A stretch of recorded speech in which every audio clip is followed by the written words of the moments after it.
Acredito que não é novidade para ninguém. Minha família, nós somos criados aqui na Cachoeira, pertinho aqui, mais perto do Carmo do que aqui, mas era município de Rio Paranaíba. Devido à proximidade, meus pais frequentavam, era Carmo do Paranaíba, lá nós somos batizados, lá nós estudamos, e quando foi no ano de 92, as irmãs vieram para trabalhar, e eu também vim uns 2 meses depois. A diferença das escolas era muito grande. Eu cheguei aqui na semana de prova, eu dei conta de tirar um azul, e o resto é tudo 0, ou 2, ou 3, e eu tive que perder mais um ano de escola. Voltei para Rio Paranaíba quando completei 18 anos. 92, julho de 92, voltei 1º de agosto.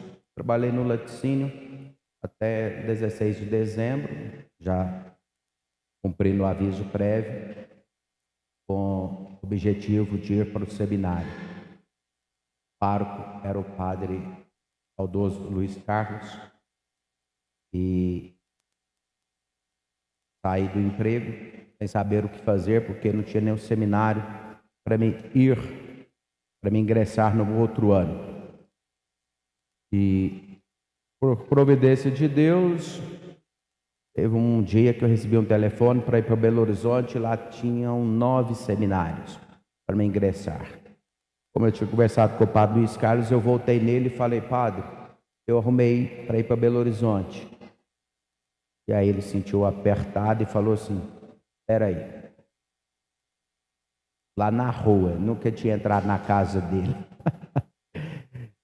Ele falou assim: espera aí, ele atendia pela janela por aquele portão lá. E aí foi lá, telefonou para o Monsenhor Josias, me chamou, aí falou assim: espera aí agora, lá na entrada do corredor, na sala para o corredor. E lá da frente ele conversava com o Monsenhor Josias no seminário, e nós fechamos o negócio ali. Então eu vou para Patos de Minas. Era dia 8 de janeiro de 92. Eu ingressei no seminário dia 30 de janeiro, de 93. De 93 eu ingressei no seminário. Antes de ir para o seminário, como eu fui criado ali no Carmo Paranaíba, quando era menino, trabalhava lá na roça com meus pais e tudo. E começou a trabalhar muito novo. Tem 2 primos que estão aqui dentro da igreja com a gente, vocês viram cumprimentando-os aí, sabem bem disso. Tinha um tio que era catireiro mesmo, todo dia saía de casa para comprar vaca, comprar bezerro, comprar cavalo. Eu não comprava cachorro naquela época, mas o resto ele comprava. E quem ajudava a recolher os animais era eu. E do primeiro dinheirinho que eu ganhei, ele para os 12, 13 anos, eu comprei uma podrinha. E dessa podrinha virou uma égua, nasceu um potrinho. No dia do nascimento do potrinho, eu levantei de madrugada, porque me falaram que égua, quando amanhece, o dia que elas criam. E eu levantei de madrugada para ver a égua criar o potrinho, e eu vi. E ao que ele nasceu, eu fui lá e passei a mão no pescoço dele, e o potrinho dali para frente me conhecia de longe. Com 18 anos eu fui para o seminário, e já era um cavalo de 4 anos, por aí. Fiquei 10 anos no seminário estudando, foi para 14. Mais uns 10 anos para frente, ele já estava com 24, 25 anos. Eu vendi ele quando eu fui para o seminário. Vendi 2, eram 2. Quando ele tinha uns 25 anos, tinha quase 20 anos que eu não ouvia mais, nunca tinha beirado ele. Eu parei lá no pasto, que era ali ao lado da Capela da Cachoeira. Eu chamei, tinha 3 cavalos, eu chamei, como chama os cavalos mesmo, comum. Levantaram a cabeça, olharam para mim, não fizeram nada. Quando eu chamei aquele cavalo que tinha 20 anos, e eu não punha a mão nele, eu chamei ele pelo nome, o nome dele era Projeto. Projeto. Não tinha ninguém para ver, para testemunhar, mas eu me recordo bem. Ele veio sozinho aonde eu estava e me cheirou todinho, pôs a cabeça aqui. Aí eu chorei, né? O cavalo tem 20 anos que não me vê e me conhece. Que memória. Mas quem tem mais memória dos reinos animais são as ovelhas. Muito mais do que um cavalo. Mas muito mais ainda. Como esse aí eu cuidei desde pequenininho, ele me conhecia pela voz e acredito pelo olfato também. Jesus fala que a ovelha conhece a voz e segue o pastor.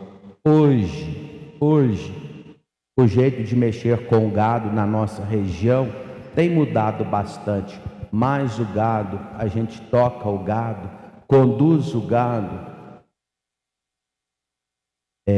montado em cima de um cavalo, às vezes com um cachorro, uma vara de ferrão.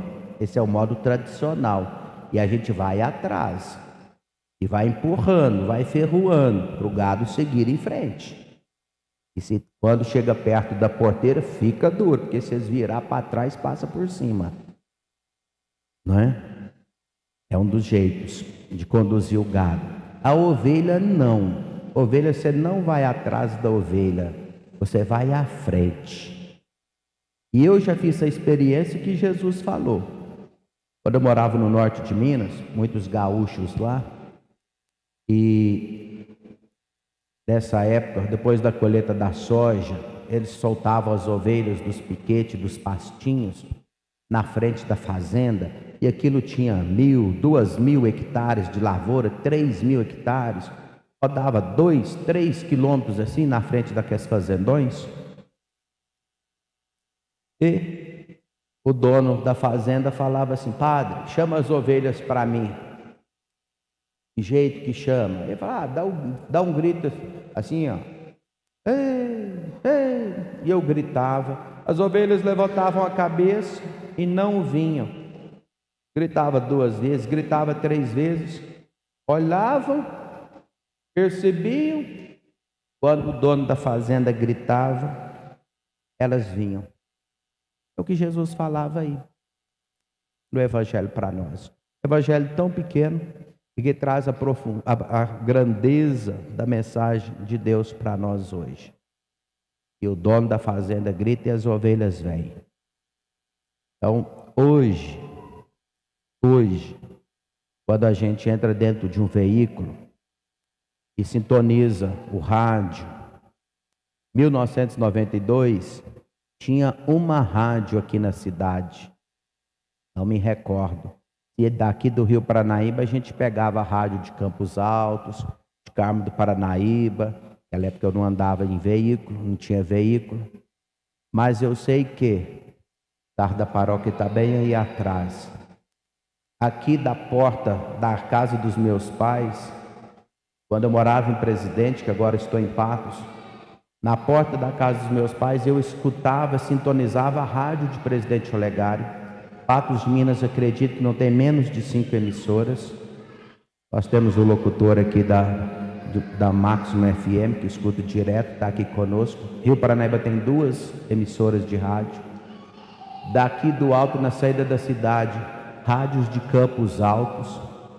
De Patrocínio, eu gosto muito de escutar Coromandel.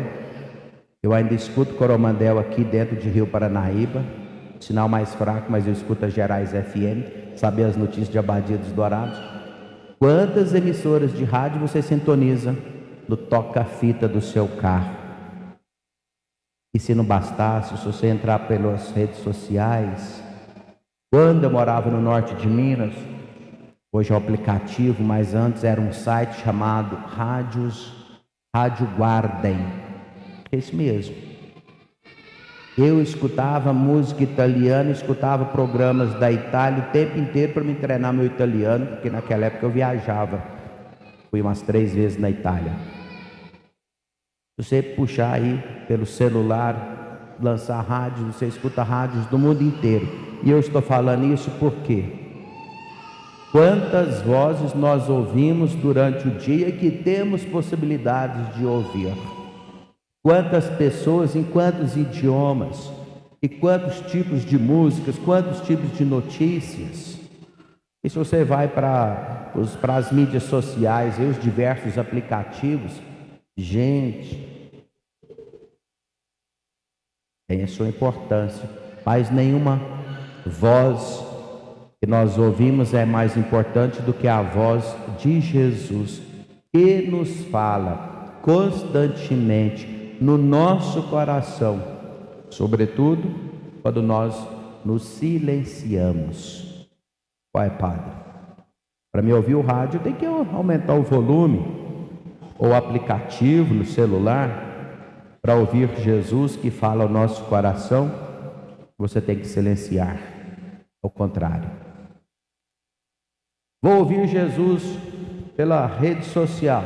Vai ouvir sim a pregação do sacerdote, vai ouvir a palavra de Deus proclamada, mas chega um momento que você tem que desligar e falar assim: diante daquilo que eu ouvi, que eu escutei, agora, para mim, o que Deus me fala. Há tantas vozes, e a voz mais importante, ela vem no silêncio. E nós precisamos parar para ouvi-la. A voz de Deus que fala primeiro no nosso coração. Lógico que ela vem pela sua palavra proclamada, lida por você, meditada por você. Ela vem pela voz dos irmãos, uma pessoa que gosta de você, que quer o seu bem, ou você leva uma palavra de Deus para o irmão, leva um abraço, leva uma ajuda para ele. Maravilha, é Deus através de você falando com o irmão. Mas essa voz que nós precisamos, ao contrário das vozes deste mundo, que a gente precisa, como diz, altear bem o volume, a de Jesus nós precisamos nos silenciar para deixar Ele falar no nosso coração, no nosso interior. E Ele nos chama para próximo dEle. A explicação de Jesus, né? Vós sois o rebanho que conduz com a mão que Deus com a mão divina nos conduz. Nós somos o povo de Deus, somos o seu rebanho. Precisamos ouvir a voz de Deus. E como precisamos? Ouvir a voz de Deus constantemente. De vez em quando tem que parar aí, desligar o rádio. Acredito que muitos fazem. E de vez em quando eu faço essa penitência. Tem vezes que eu faço isso constante. Não é bom a gente ficar falando de penitência, não. Eu venho no Rio Paranaíba toda semana. Tem 6 anos que eu morei por 6 anos, Presidente Olegário. Agora eu moro em Patos de Minas. Venho aqui toda segunda-feira. Volto na segunda, ou volto na terça para lá. Tem época que eu fico assim 2, 3 meses sem ligar o som do carro na rodovia, para ir em silêncio. Dá uma vontade danada, mas é a minha penitência. Vou viajar e ir em silêncio. E é tão bom fazer isso. A gente acostuma, sobretudo na época da quaresma. Mas eu vi o padre outro dia passando ali na rua de casa e estava com o volume do carro alto. É normal, dentro da cidade eu ando com o volume do carro ligado. Mas quando eu estou na rodovia, se é a época de fazer penitência, de silêncio, eu faço isso. Eu tiro o seu tempo, tiro para Deus, faça o seu silêncio para Deus, ofereça a Deus. Escuta a voz de Deus que fala no seu coração. E uma das maneiras de Deus falar conosco, já disse, falar através das pessoas, e nós estamos celebrando esta missa em favor de todas as mães. A própria vida de cada mãe fala muito de Deus para cada um de nós. Seu pai, sua mãe, porque no dia que a sua mãe se tornou sua mãe, naquele mesmo instante ali, você também recebeu a paternidade. Ninguém é mãe sem ter um pai naquele mesmo momento que ela se tornou mãe. Então, naquele momento que você veio a este mundo, e as mães refletem o amor de Deus por nós, de todos os amores que uma pessoa pode se experimentar nesta vida, o que mais se parece com o amor de Deus é o amor de mãe. Tanto é que, embora viveu poucos anos à frente da igreja, o Papa São João Paulo I disse: Deus é tanto pai quanto mãe. A gente olha para Deus e chama de pai. A Sagrada Escritura, o próprio Cristo assim nos ensinou. Mas a gente não pode perder hora nenhuma a característica de Deus, que traz, sobretudo pelos traços da mãe, a sua bondade, a sua ternura, a sua misericórdia, o seu cuidado em favor de cada um de nós. Seria de nós sem a mãe que nos trouxe neste mundo e que cuidou de nós, ou aquela que fez as vezes e faz a vez da mãe e cuida de nós com amor genuíno, de entrega, de doação plena e total em favor de cada um de nós. Estamos às vésperas de rezar Nossa Senhora de Fátima, a paróquia aqui em Rio Paranaíba celebra, noutra comunidade, Nossa Senhora de Fátima.